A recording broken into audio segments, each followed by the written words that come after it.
Okay, mga Pinoy, Kapinoyski. Magandang araw po sa inyo lahat, mga kababayan. At alam ko late na ito, no? Late na itong aking reaction dahil lately lang tayo nagtayo ng ng bagong channel para dito sa mga ganitong mga issues ng bayan.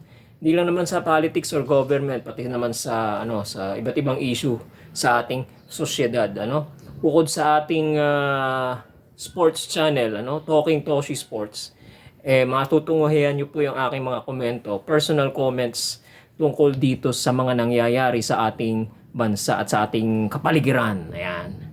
Okay. Naiwasan sana, Didiretsahin na natin. Naiwasan sana yung nangyaring barilan dyan sa Senado kung may mga ginawang hakbang lang ang Sergeant at Arms, o OSAA, Office of the Sergeant at Arms ng Senado. Okay? Ang mga nakikita ko na pwede nilang gawin, ayon, batay na rin sa mga interviews na napapanood natin, mga Kapinoyski, ay meron palang number. Contact number sa isa't isa. Nagpalitan ng contact number. Etong si NBI Director Melvin Matibag at etong si Aplaska. May number sa isa't isa. Ako naman, ba't ako nung gabing yon, mga kababayan? Una-una, ang impression ko sa nangyari doon, bakit kailangan mag full battle gear sa ganung sitwasyon? Bakit? Alam nyo ba na merong parang malaking threat? Okay? Na sobrang malaking threat. Okay? Na lulusob, papasok dyan sa Senado. Okay?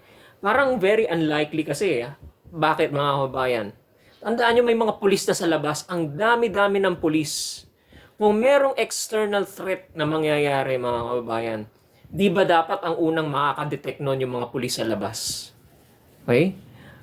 Malamang, may mga nakapaligid din ng mga pulis. Hindi lang doon sa harapan, Siguro sa paligid-ligid ng nung complex. Or at the very least sa surroundings ng Senado. May mga pulis doon.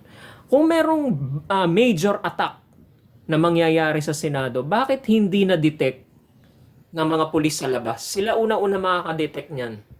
Okay? Detect, radyo, sa loob, sa Sergeant at Arms, sa security ng ng Senado, i-radyo o meron ano rito. Saka ka ngayon a-action. Okay? Parang doon naman sa nangyari, wala akong napansin, walang napabalita, walang kumusyon, walang nabalitang atake na major threat doon sa labas. Kasi nagkaka-interviewhan pa doon very peaceful naman, Okay? At mahahalata tayo ng kapulisan, mga kababayan, pag major attack 'yun. Okay? Doon sa labas, bago mangyaring wala namang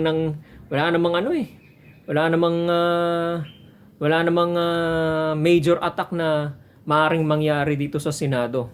Okay? So, ang punto ko rito, mga kababayan, nga iwasan sana yung barilan na yan kung meron lang silang communication. Ano communication nila? Yung number sa bawat isa. Okay? Nakita ni Aplaska, pagpalagay na natin, mayroong major attack. Alam natin, nag-usapan sila, walang arestuhan mangyayari, walang NBI. Usapang lalaki ni Matibag tsaka ni Alan Peter Cayetano. Dapat sana, kung merong threat kang nakita sa CCTV or anything, hindi ka basta-basta susugod dahil unang-unang mong isi-secure. Kung ikaw ay Sergeant at Arms, meron threat, major threat, unahin mo muna yung mga tao sa loob. Palabasin mo. Okay? Meron tayong hindi niya napigilan may media doon, kung sino-sino mga tao doon, nagkakagulo. Okay? So, basta lang siya nagsuot ng bulletproof vest. Tapos, Walang tinawagan. Sino pwedeng tawagan niya? Sinabi ko na nga sa inyo, mayroon silang number sa isa't isa eh. Tinawagan man lang sana niya si Matibag. Oh, meron ka raw mga NBI dito. Sana nag-usap muna sila. No? At naiwasan sana yung so-called na nagkagantihan daw ng bala ng palitan ng putok.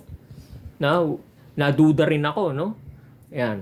So, naiwasan sana yung pagpaputok ng baril, no? Paano kung merong nasaktan? Okay?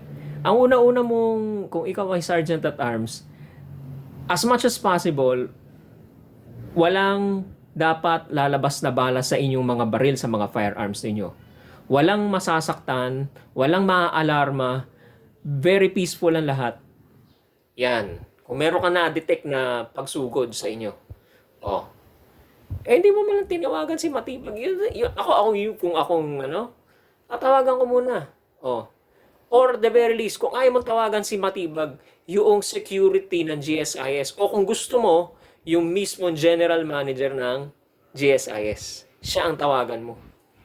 Confirm mo, meron po ba kayong pinadalang NBI? Meron. Bigyan mo ng kopya ng request mo sa NBI. Hindi. Nakita mo may NBI. Uy, sinusugod na kami rito. Yan. Yun ang medyo nagkaroon ng lapses. So, yung communication. Mga kababayan, napaka-importante po ng communication. Kapag ka ikaw mismo nagpuputol ng communication at hindi ka umakto sa tamang lugar ng komunikasyon, baka anong mangyari. Ayan na nga. Nagkaroon na nga ng hindi magandang pangyayari, mga kababayan. Okay? At aminin man at hindi, no? Akuin man at hindi ng Sergeant at Arms, no? Itanggi man nila. Okay? Meron silang pananagutan dyan. Okay? Bakit sila nagpaputok na wala namang tao dun sa... based on the investigation, yun naman lumabas sa investigation ng PNP, no? At yung... Sorry to say, mga kababayan, no? Ang ating currently Senate President, meron ding command responsibility dyan. Okay? Dapat he should be on top of the situation. Okay? Hindi yung ibabato mo yung sisi sa kabila. Dapat on the side of the Senate, kailangan meron ka rin dapat sinasabi or meron ka rin dapat tinitignan doon. Hindi yung ibabato mo sa ibang tao, ibabato mo sa NBI. Medyo off tayo doon. No? Dapat holistic ang pagtingin, mga kababayan. Okay? So, alam ko mga kababayan, late na ito. Pero on my own personal opinion, yan po ang aking masasabi. Naiwasan sana ito kung nandun lang yung proper communication lines, mga kababayan. Sana tumawag. At yung one call na yon, it means a lot. Napakalaking bagay nung pagtawag mo either kay Matibag o sa mismong GSIS. Naiwasan sana ang sakuna. Okay? Alright, sa mga bagong pasok sa ating YouTube channel, huwag niyo pong kalimutan mag-subscribe sa ating YouTube channel, Toshi Pinoyski, mga kababayan. At sa mga mahilig sa sports, Talking Toshi Sports, mga kababayan. Huwag niyo pong kalimutan mag-subscribe at manood ang ating mga videos. Hanggang dito na lamang po, mga kababayan, at maraming salamat po sa inyong panonood.